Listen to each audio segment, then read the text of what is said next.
పవన్ కళ్యాణ్ దీక్షల వెనుక పెద్ద వ్యూహమే ఉందా? తెర వెనుక ఏం జరుగుతుంది? తిరుపతి లడ్డు వివాదం కాస్త ఇప్పుడు మతపరంగా మారిపోయింది.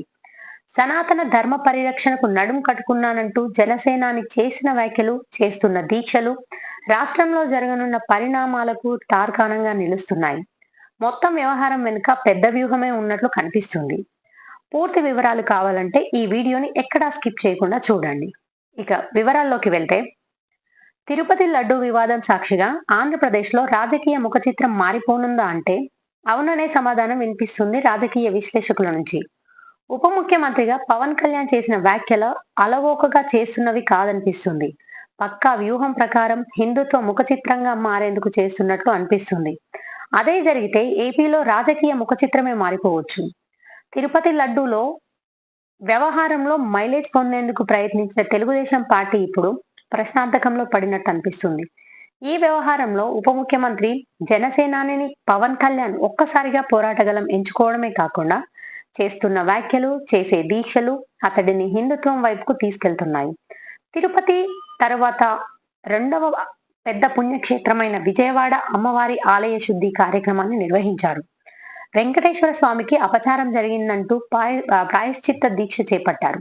సినీ పరిశ్రమలో తనకు కావలసిన మిత్రులు తిరుమల లడ్డు వ్యవహారంపై చేసే వ్యాఖ్యల్ని సైతం తీవ్రంగా ఖండించారు.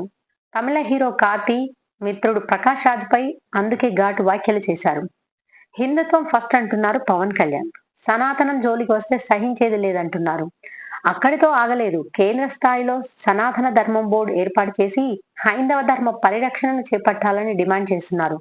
నిజంగా హిందుత్వంపై భక్తితో చేస్తున్నారా అంటే కానే కాదంటున్నారు రాజకీయ విశ్లేషకులు.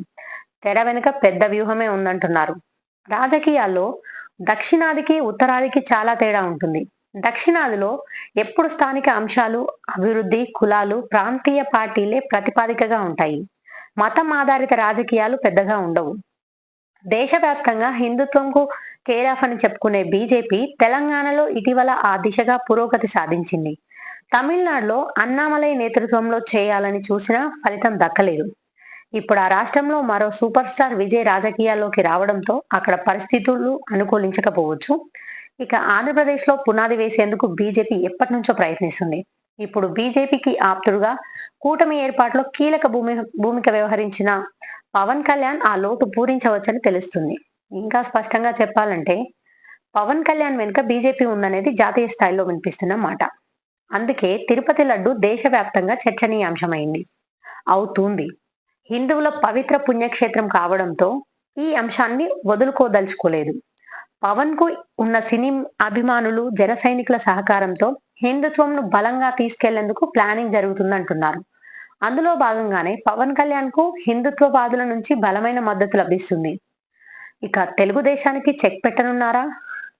ఎప్పుడైతే తిరుపతి లడ్డు విషయంలో జనసేనాని పోరాటం ఉధృతం చేశారో తెలుగుదేశం పార్టీ ఆత్మరక్షణలో పడిపోయినట్లు కనిపిస్తుంది.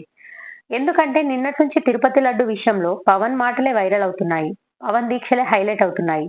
రానున్న కాలంలో తెలుగుదేశానికి చెక్ పెట్టేందుకు పవన్ రూపంలో ఒక కొత్త ఉద్యమం ఉపయోగపడుతుందనేది బలంగా వినిపిస్తున్న మాట. అంతేకాదు రానున్న సమీప భవిష్యత్తులో బీజేపీ నేతృత్వ బాధ్యతలు పవన్ కళ్యాణ్ తీసుకున్నా ఆశ్చర్యపోవాల్సిన అవసరం లేదంటున్నారు.